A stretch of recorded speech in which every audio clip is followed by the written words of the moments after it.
साथियों नमस्कार। आपके अपने YouTube channel brain booster centre पर आपका स्वागत है। दोस्तों साप्ताहिक करंट अफेयर के अंतर्गत आज की क्लास में हम 25 से 31 अगस्त 2025 तक का संपूर्ण करंट अफेयर थ्योरी के माध्यम से कवर करेंगे।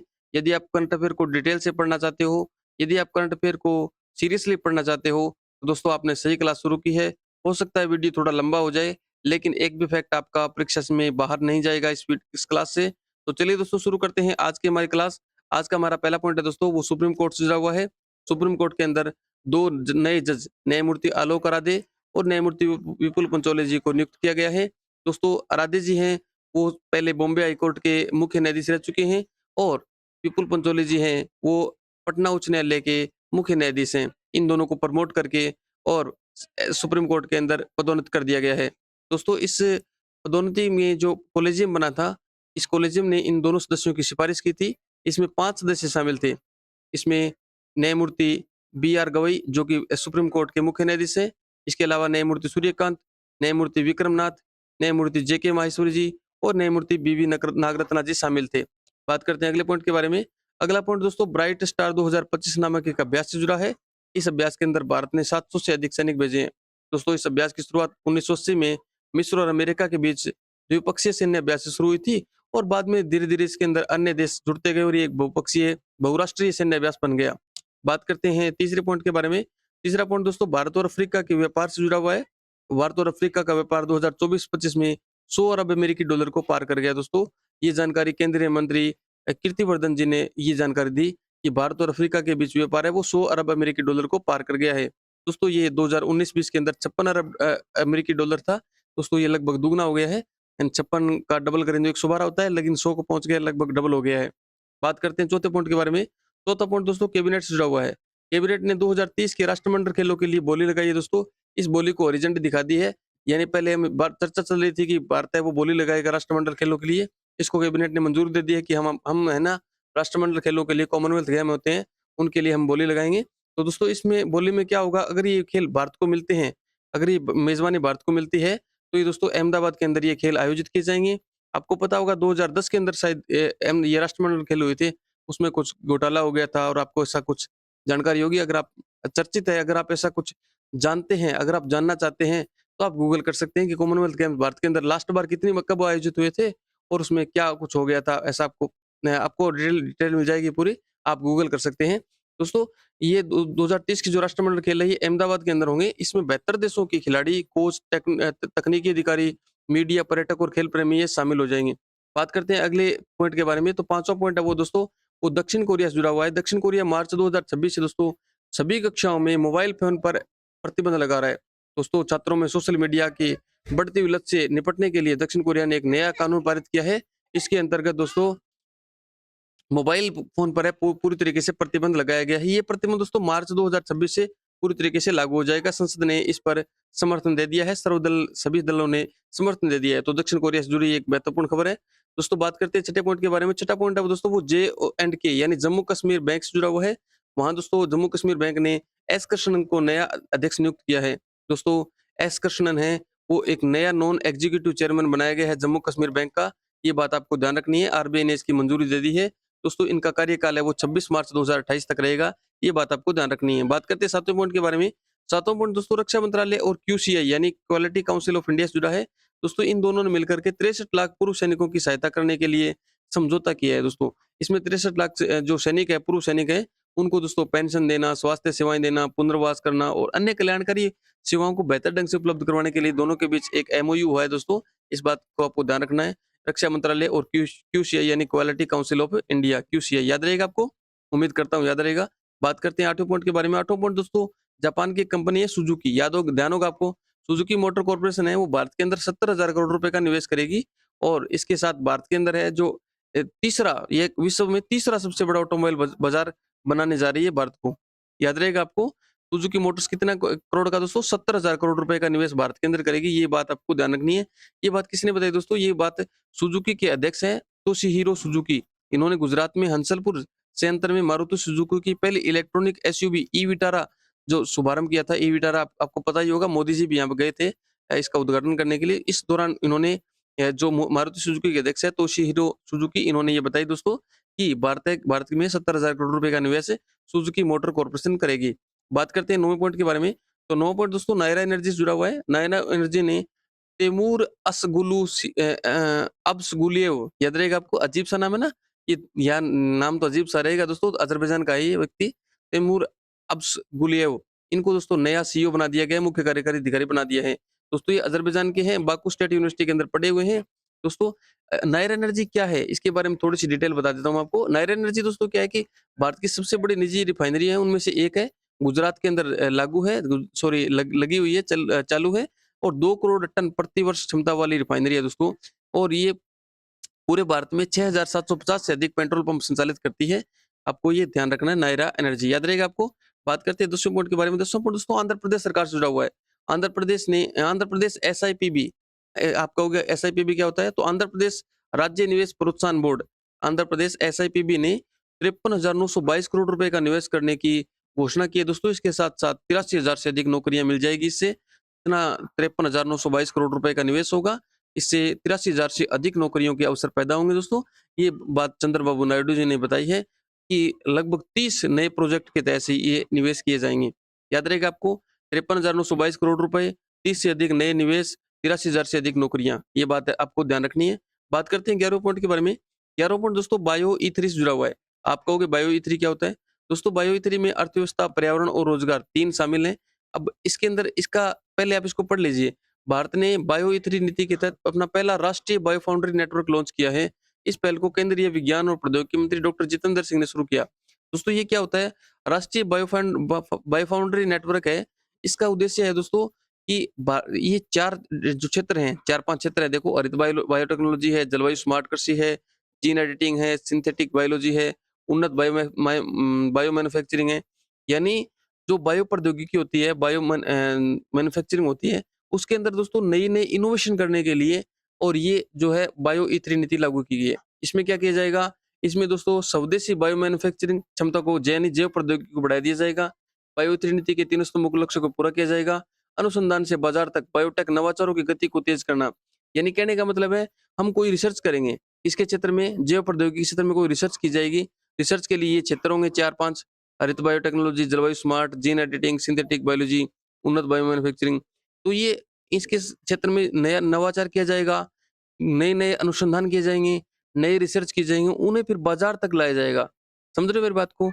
मान लीजिए आपने कोई नई मशीन बनाई बायोटेक्नोलॉजी के क्षेत्र में, उस मशीन को वहाँ प्रैक्टिकल प्रयोगशाला से लेकर के, लाइब्रेरी से लेकर के अनुसंधान को और बाज़ार तक के लेके आना, नए स्टार्टअप करना, नए उद्यमिता को प्रोत्साहित करना, सतत बायोटेक्नोलॉजी में विश्व नेतृत्वकर्ता के रूप में भारत को आगे बढ़ाना, ये इसका लक्ष्य है। आपको याद रखना है बायो ई3 क्या है? इसमें ई3 का मतलब याद रखना है आपको, अर्थव्यवस्था, पर्यावरण और रोजगार। बात करते हैं 12वें पॉइंट के बारे में। अगला 12वां पॉइंट है दोस्तों, वो भारत और भूटान से जुड़ा हुआ है। भारत और भूटान ने कृषि सहयोग के लिए और इसके साथ-साथ पशुधन विकास के लिए दोनों के बीच एक एमओयू है। ये बात आपको ध्यान रखनी है। किस-किस के बीच हुआ है? भारत और भूटान के बीच हुआ है। और दोस्तों पूछा जाएगा आपसे, किन-किन के बीच हुआ है भारत और भूटान के बीच? किस लिए हुआ है दोस्तों? कृषि और संबंध क्षेत्र, जिसमें पशुधन विकास महत्वपूर्ण है। इन दोनों को लेकर के एक एमओयू है। और एमओयू दोस्तों करने वाले कौन-कौन थे? कृषि और कृषि कल्याण मंत्रालय के सचिव देवेश चतुर्वेदी, ये तो भारत की तरफ से, और भूटान की तरफ से दोस्तों कृषि और पशुधन मंत्रालय के सचिव थिनेले नामग्याल, याद रहेगा आपको। इन्होंने दोस्तों समझौते पर हस्ताक्षर किए। बात करते हैं 13वें पॉइंट के बारे में। 13वां पॉइंट दोस्तों फिडे, यानी अंतर्राष्ट्रीय शतरंज महासंघ, इससे जुड़ा हुआ है। फिडे ने दोस्तों 2025 का आयोजन है विश्व कप का, वो गोवा के अंदर करवाएगा। फीडे विश्व कप 2025 का आयोजन कहाँ होगा दोस्तों?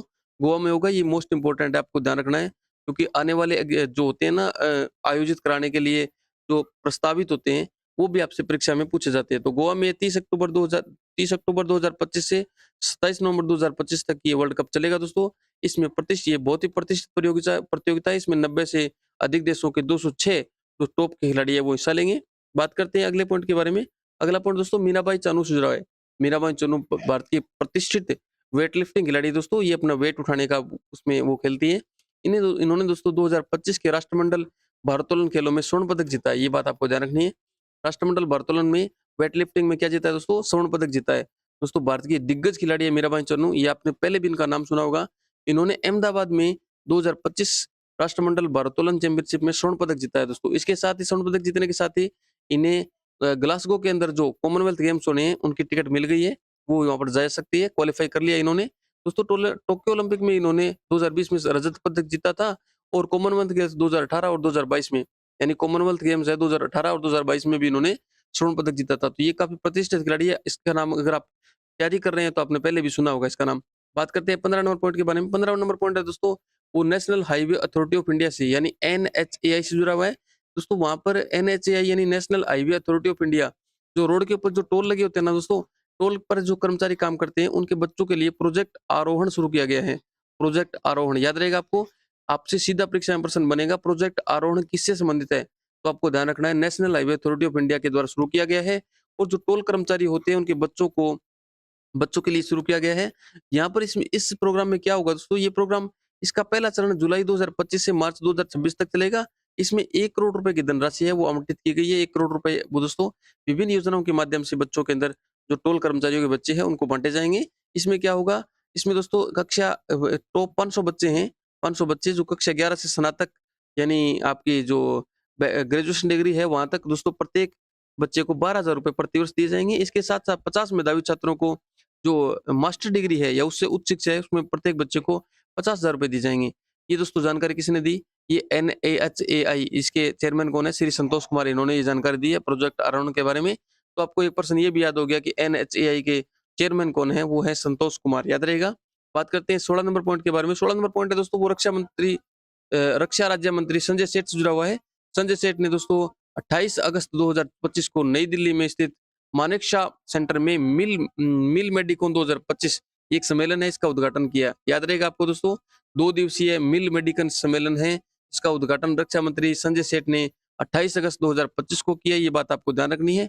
इस सम्मेलन का उद्देश्य क्या है दोस्तों? इस सम्मेलन का उद्देश्य शारीरिक और मानसिक आघात पर केंद्रित जो सैन्य परिस्थितियां होती है, यानी जब सैनिक लड़ते हैं तो वहां पर उनका शारीरिक और मानसिक जो आघात होते हैं उनके जो दिमाग पर और यानी उनके शरीर पर जो इफेक्ट पड़ता है उनका सैन्य परिस्थितियों का, जैसे कोई युद्ध वगैरह हो गया, तो उनका दोस्तों उनके संबल बनाना, उनको इस पर ये केंद्रित है कि उनको आत्मबल देना, उनको मानसिक और शारीरिक रूप से तैयार करना, ये इस सम्मेलन का उद्देश्य है। इस सम्मेलन का आयोजन दोस्तों डीजीएमसी सेना महानिदेशालय चिकित्साओं के द्वारा किया गया। मिल मेड इन 2025 में दोस्तों 15 से अधिक देशों ने भागीदारी ली। ये एक वास्तविक वैश्विक मंच बन गया। इसमें दोस्तों भारतीय सशस्त्र बलों के वरिष्ठ अधिकारी शामिल थे, अंतर्राष्ट्रीय सेना चिकित्सा प्रतिनिधिमंडल शामिल था, नागरिक चिकित्सा विशेषज्ञ और शिक्षाविद भी शामिल थे। बात करते हैं 17 नंबर पॉइंट के बारे में दोस्तों। 17 नंबर पॉइंट है वो अजय बाबू वल्लूरी से जुड़ा हुआ है।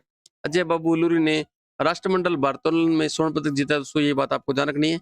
पहले किसने जीता था दोस्तों? पहले अभी हमने पढ़ा है मीरा बाई चानू ने जीता और इसके साथ-साथ अजय बाबू वल्लूरी ने जीता है। इसके साथ ये भी ग्लासगो में कॉमनवेल्थ गेम 2026 के लिए क्वालीफाई कर लिया इन्होंने भी। इन्होंने दोस्तों ये वेट लिफ्टिंग चल रही है जो अहमदाबाद के अंदर, उसमें स्वर्ण पदक जीता है, ये बात आपको ध्यान रखनी है। ये आप देख सकते हो अजय बाबू जी भार उठा रहे हैं। आगे बढ़ते हैं 18 नंबर पॉइंट के बारे में। 18 नंबर पॉइंट है दोस्तों वो SEEI 2024 यानी स्टेट एनर्जी एफिशिएंसी इंडेक्स 2024 से जुड़ा हुआ है। दोस्तों विद्युत मंत्रालय ने राज्य ऊर्जा दक्षता सूचकांक स्टेट एनर्जी एफिशिएंसी इंडेक्स 2024 जारी किया है। दोस्तों इसमें सर्वश्रेष्ठ प्रदर्शन करने वाले राज्य हैं, उनके नाम आपको ध्यान रखने हैं। महाराष्ट्र, आंध्र प्रदेश, असम और त्रिपुरा। याद रहेगा, एस यानी स्टेट एनर्जी एफिशिएंसी इंडेक्स में टॉप का प्रदर्शन करने वाले 4 राज्य कौन-कौन से हैं? महाराष्ट्र, आंध्र प्रदेश, असम और त्रिपुरा। ये बात आपको ध्यान रखनी है। इन राज्यों ने दोस्तों ऊर्जा डेटा पारदर्शिता, स्मार्ट मीटर जो चल लग रहे हैं आजकल और विद्युत गतिशीलता के अंदर इन पहल को, नवोचारों को, इनोवेशंस को अपनाया है इन्होंने, इसलिए इनको दोस्तों इस रैंकिंग में टॉप पर रखा गया है। बात करते हैं 19 नंबर पॉइंट के बारे में। 19 नंबर पॉइंट दोस्तों TCS यानी टाटा कंसल्टेंसी सर्विसेज, जो देश की सबसे बड़ी IT कंपनी है, उसने दोस्तों AI इकाई यानी आर्टिफिशियल इंटेलिजेंस और सेवाएं रूपांतरण इकाई की स्थापना की है। एक नई इकाई की स्थापना की है दोस्तों। इस एक नई इकाई के प्रमुख हेड बनाया गया है वो अमित कुमार को बनाया गया है, ये बात आपको ध्यान रखनी है। टीसीएस ने नई अपनी एआई इकाई यानी आर्टिफिशियल इंटेलिजेंस यूनिट है वो शुरू की है। इसके अध्यक्ष किसको बनाया गया दोस्तों? अमित कुमार को बनाया गया, ये बात आपको ध्यान रखनी है। कंपनी ने इस नई इकाई का प्रमुख किसको बनाया है? अमित कुमार को बनाया है। दोस्तों ये सितंबर 2025 से अपना कार्यभार संभालेंगे और इस नई इकाई को नई ऊंचाइयों तक ले जाएंगे। लगभग 20 से अधिक वर्षों का इनके पास अनुभव है। बात करते हैं 20 नंबर पॉइंट के बारे में। 20 नंबर पॉइंट है दोस्तों वो रिलायंस इंडस्ट्री से जुड़ा हुआ है। रिलायंस इंडस्ट्री है उनसे जुड़ा हुआ है। रिलायंस इंडस्ट्री है वो दोस्तों वो क्या करेगी, एक नया जो क्या करें भारत के अंदर एक बहुत बड़ा दोस्तों प्रोजेक्ट बनाने जा रही है और वो प्रोजेक्ट दोस्तों गुजरात के अंदर लगेगा। इसमें क्या करेगा दोस्तों, रिलायंस इंडस्ट्री ने गुजरात के जामनगर और कच्छ को दोस्तों स्वच्छ ऊर्जा उत्पादन का वैश्विक केंद्र बनाएगी। अब स्वच्छ ऊर्जा उत्पादन में क्या करेगी दोस्तों, ये दोस्तों सोलर पैनल लगाएगी। क्या लगाएगी? Solar panel. कहाँ-कहाँ? जामनगर और कच्छ के अंदर। अब जामनगर में क्या लगेगा दोस्तों, विश्व का सबसे बड़ा एकीकृत ऊर्जा कॉम्प्लेक्स लगेगा, जिसका नाम होगा Dhirubhai Ambani giga energy complex. याद रहेगा, जामनगर के अंदर विश्व का सबसे बड़ा एकीकृत ऊर्जा कॉम्प्लेक्स लगेगा, इसका नाम होगा Dhirubhai Ambani giga energy complex. दोस्तों इसमें solar panel, green hydrogen, battery storage और इलेक्ट्रोलाइजर का उत्पादन के लिए गीगा फैक्ट्रियां एक ही जगह पर स्थापित होगी, इसलिए इसको एकीकृत ऊर्जा कॉम्प्लेक्स बोला है। एक ही जगह पर ये सारे सोलर पैनल हो गया, ग्रीन हाइड्रोजन हो गया, बैटरी स्टोरेज हो गया, इलेक्ट्रोलाइजर हो गया, इन सब का उत्पादन एक ही जगह किया जाएगा। लगभग 4.4 करोड़ जो फुट जमीन है, वहां पर ये दोस्तों प्रोजेक्ट शुरू किया जाएगा। इसमें 7 लाख टन स्टील लगेगा दोस्तों। आप सोच सकते हो कितना बड़ा बनेगा। इसके साथ-साथ दूसरा वो कच्छ के अंदर लगेगा दोस्तों, वो भारत का सबसे बड़ा सौर प्रोजेक्ट होगा। इसमें एकल स्थल पर एक ही स्थान पर दोस्तों विश्व की सबसे बड़ी सौर ऊर्जा परियोजना है ये। यहाँ पर लगभग 5.5 लाख एकड़ जमीन के ऊपर दोस्तों सोलर पैनल लगाया जाएगा। ये बात आपको ध्यान रखनी है। ये बात कहाँ पता चले हमें? ये दोस्तों जो कंपनी है रिलायंस इंडस्ट्रीज, इसकी 48वीं वार्षिक आम बैठक यानी एजीएम हुई थी। इसमें रिलायंस न्यू एनर्जी के निदेशक है अनंत अंबानी, इन्होंने ये घोषणा की और इन्होंने कहा कि सौर ऊर्जा, बैटरी स्टोरेज और हाइड्रोजन तकनीक में कंपनी है वो बहुत ज़्यादा निवेश करेगी, विशाल निवेश करेगी और एक इंफ्रास्ट्रक्चर का निर्माण करेगी। दोस्तों ये कहाँ-कहाँ लगेंगे? जामनगर और कच्छ के अंदर, ये बात आपको ध्यान रखनी है। जामनगर में कौन-सा लगेगा ये बात आप ध्यान रखनी है और कच्छ में कौन-सा लगेगा, पूरी डिटेल आपको याद रखनी है।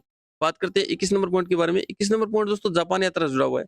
मोदी जी ने जापान यात्रा की। इसके दौरान मोदी जी को दोस्तों एक शुभ दरुमा गुड़िया भेंट की गई थी। आप देख सकते हो चित्र के अंदर, ये गुड़िया है, ये दोस्तों मोदी जी को भेंट की गई है। इस गुड़िया का भेंट करने के पीछे दोस्तों कुछ आध्यात्मिक कारण हैं और इसकी में ये किसने भेंट की है, ये शायद आपसे नहीं पूछा जाएगा, लेकिन फिर भी आप देख लेते हैं कि जापान यात्रा के दौरान मोदी जी को 29 अगस्त 2025 को सेइसी हिरोशे, जो कि गोनुमा प्रीफेक्चर के सोरिजन दरुमाजी मंदिर के मुख्य पुजारी हैं, इन्होंने दरुमा गुड़िया भेंट की है। ये जापान और भारत के बीच शताब्दियों से जुड़े गहन आध्यात्मिक स्तंभों का प्रतीक है ये गुड़िया। ये बात आपको ध्यान रखनी है। सीधी-सी बात आपको इतनी याद रखनी है कि ये गुड़िया भेंट की है, किसने भेंट की है? जापान यात्रा के दौरान मोदी जी को 29 अगस्त 2025 को एक मंदिर के मुख्य पुजारी, जिनका नाम आपको याद रहे तो ठीक है, सेइसी हिरोशे, नहीं रहे तो कोई बात नहीं। बात करते हैं 22 नंबर पॉइंट के बारे में। 22 नंबर पॉइंट दोस्तों डाक विभाग से जुड़ा हुआ है। डाक विभाग ने क्या किया है, मैप माई इंडिया नाम के साथ मिलकर के और एक डिजी पिन लागू करने की घोषणा की दोस्तों। अभी हमारे पिन क्या होते हैं, पिन कोड देखते हो ना आप? अलग-अलग पिन कोड होते हैं, 6 डिजिट के होते हैं। वो पिन कोड आपको पता ही है। इसके अलावा एक डिजी पिन लागू किया जाएगा दोस्तों। मैप माई इंडिया और डाक विभाग ने मिलकर के और ये प्रोजेक्ट तैयार किया है। ये करने का कारण क्या है दोस्तों? इसमें क्या होगा कि डिजी पिन है ना, वो एक अद्वितीय जियो कोड दिया जाएगा उसमें। ये जियो कोड मतलब जियो रेफरेंस, यानी अगर कोई एड्रेस है तो उसको पहचानने में आसानी हो रही है दोस्तों इससे। है ना? ये अगर मैप माई इंडिया के द्वारा ये पहल शुरू की जाएगी, इसमें जियो कोड मिलने के बाद है, किसी भी एड्रेस को जो जियो रेफरेंस्ड होगा, इससे किसी भी पते को आसानी से ढूँढ सकते हैं, सत्यापित कर सकते हैं, सटीकता से वहाँ तक पहुँच सकते हैं। समझ में आई बात क्या मेरी? मेरी बात को समझे हो क्या आप? एक बार फिर से देखिए आप दोस्तों। डाक विभाग है ना, डाक विभाग और मैप माई इंडिया, ये दोनों है ना विभाग, ये दोनों मिलकर के क्या कर रहे हैं, एक जियो पिन लागू कर रहे हैं। अब वो जियो पिन है वो पता लग जाएगा उससे, जैसे अगर कहीं का जियो पिन ये हो गया, मान लो 36987, तो वहाँ पता चल जाएगा ये क्षेत्र है, ये कहाँ पर है ना? इसका मतलब उसको आसानी से ढूँढ सकेंगे, सत्यापित कर सकेंगे, सटीकता से वहाँ पर पहुँच सकेंगे। जो पिन चल रहा है ना अपना, पिन कोड बोलते हैं इसको, उनसे ये ज़्यादा सटीक होगा दोस्तों, इतनी सी बात याद रखनी है आपको। बात करते हैं 23 नंबर पॉइंट के बारे में। 23 नंबर पॉइंट है दोस्तों वो ऐश्वर्या तोमर से जुड़ा हुआ है। ऐश्वर्या तोमर ने एशियाई निशानेबाजी में 2025 में दोस्तों गोल्ड मेडल जीता है, ये बात आपको ध्यान रखना है। ऐश्वर्या तोमर भारतीय निशानेबाज है। ऐश्वर्या नहीं है, ऐश्वर्य है ये, टाइपिंग मिस्टेक होगी। ऐश्वर्य प्रताप सिंह तोमर इनका पूरा नाम है। इन्होंने कजाकिस्तान में सिमटेक में आयोजित दोस्तों 16वें एशियाई शूटिंग चैंपियनशिप में पुरुषों के 50 मीटर राइफल में 3 पोजीशन स्पर्धा में दोस्तों गोल्ड मेडल जीता है, ये आपको ध्यान रखनी है बात। दोस्तों गोल्ड मेडल ऐश्वर्य प्रताप सिंह को मिला, रजत पदक दोस्तों चीन के वेन्यू झाओ को मिला और कांस्य पदक यानी कांस्य पदक है वो नाओया ओकाडा जो जापान के, इन्हें मिला। आपको याद रखना है ऐश्वर्य प्रताप सिंह तोमर, इनका संबंध कौन से खेल से है? ये निशानेबाजी से है। इन्होंने एशियाई निशानेबाजी चैंपियनशिप 2025 में कौन सा पदक जीता? तो गोल्ड मेडल जीता। ये बात आपको ध्यान रखनी है। बात करते हैं 24 नंबर पॉइंट के बारे में। 24वां पॉइंट है दोस्तों, वो भारत की आंतरिक सुरक्षा को मजबूत करने के लिए उठाए गए कदम से जुड़ा हुआ है। दोस्तों भारत की आंतरिक सुरक्षा है, उसको मजबूत करने के लिए राष्ट्रीय रक्षा विश्वविद्यालय यानी आरआरयू और सशस्त्र सीमा बल की अलवर इकाई, इन दोनों के बीच एक एमओयू हुआ है दोस्तों। आप देख सकते हो फोटो। इसमें क्या है कि एसएसबी यानी सशस्त्र सीमा बल की अलवर इकाई और राष्ट्रीय रक्षा विश्वविद्यालय यानी आरआरयू के बीच समझौता हुआ है। इस समझौते का उद्देश्य राष्ट्रीय सुरक्षा, कानून प्रवर्तन और सीमा प्रबंधन के क्षेत्र में पेशेवर प्रशिक्षण प्राप्त प्रदान करना, शैक्षणिक सहयोग और अनुसंधान और इनोवेशन को बढ़ावा देना है दोस्तों। बात करते हैं अंतिम और आज के 25वें पॉइंट के बारे में। 25वां पॉइंट है दोस्तों, वो भारतीय अंतरिक्ष अनुसंधान संगठन इसरो से जुड़ा हुआ है। इसरो की महत्वाकांक्षी गगनयान मिशन ने एक बहुत बड़ी उपलब्धि हासिल की है दोस्तों। उन्होंने क्या किया है, 24 अगस्त 2025 को इसरो ने पहला integrated air drop test pass किया है। अब आप कहोगे ये क्या है? दोस्तों ये है लैंडिंग के दौरान अंतरिक्ष से जब वापस आते हैं ना यात्री, तो उसमें लैंडिंग के दौरान सुरक्षा को सुनिश्चित करने के लिए ये टेस्ट है, ये सफलतापूर्वक पूरा किया है, ताकि जो अंतरिक्ष से वापस यात्री आते हैं उनकी सुरक्षा को सुनिश्चित किया जा सके। इसके अलावा एक छोटा सा पॉइंट आपको और ध्यान रखना है कि लिथुआनिया की नई पीएम है वो इंगा रुगिनियन ने बने हैं। आप देख सकते हैं फोटो, इंगा रुगिनियनो ये बनी है लिथुआनिया की नई प्रधानमंत्री। ये बात आपको ध्यान रखनी है। आज का आपका आज की क्लास आपको कैसी लगी? साप्ताहिक करंट अफेयर थी, बड़ी लंबी क्लास थी। अगर आपने पूरी देखी है तो आपका बहुत-बहुत धन्यवाद। साथियों, इसके अंदर आपको फुल डिटेल में है, इसमें से अगर आपका प्रश्न बाहर जाता है तो आपकी किस्मत है। मैंने पूरी कोशिश की है कि सभी फैक्ट को शामिल किया जाए। दोस्तों अगर आपको मेहनत पसंद आ रही है तो आप चैनल को सब्सक्राइब कीजिए, वीडियो को लाइक कीजिए, दोस्तों के साथ शेयर कीजिए। Thank you.